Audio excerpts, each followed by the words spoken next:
Sunitha Williams బుజ్ ఫిల్మర్ భూమి మీదకు రావడానికి సిద్ధమయ్యారు. మరికొన్ని గంటల్లో వీరిద్దరూ సురక్షితంగా ల్యాండ్ కాబోతున్నారు. అయితే అసాధారణ వేగంతో భూమిపైకి దూసుకొచ్చి అంతరిక్ష నౌక వేగం కొన్ని క్షణాల్లోనే ఎలా తగ్గుతుంది, భగ్గుమన ఉష్ణోగ్రతలు తట్టుకొని సురక్షితంగా ఎలా ల్యాండ్ అవుతుంది అనేది ఇప్పుడు అందరి మధ్యలో మెదులుతున్న ప్రశ్నలు.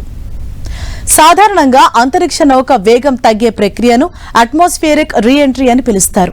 అంతరిక్ష ప్రయాణంలోని అత్యంత ప్రమాదకరమైన దశల్లో ఇదొకటిగా పేర్కొంటారు.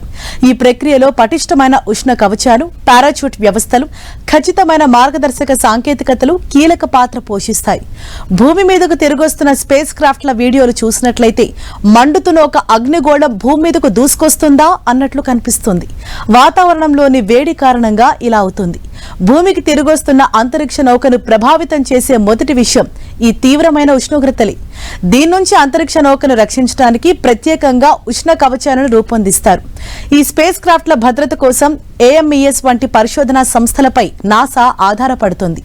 ఉష్ణ కవచాలకు సంబంధించి వివిధ రకాల మెటీరియల్స్, డిజైన్లను AMES కంపెనీ తయారు చేస్తోంది. నాసా అపోలో ప్రోగ్రాం కోసం ప్రత్యేకంగా అప్కోట్ ఉష్ణ కవచాన్ని కూడా తయారు చేసింది.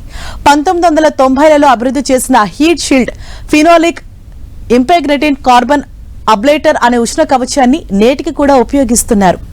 ఎలాన్ మస్క్ కు చెందిన స్పేస్ ఎక్స్ సహకారంతో PICAను మరింత అభివృద్ధి చేసి PICA-X అనే కొత్త రకాన్ని సృష్టించి ప్రస్తుతం ఉపయోగిస్తున్నారు.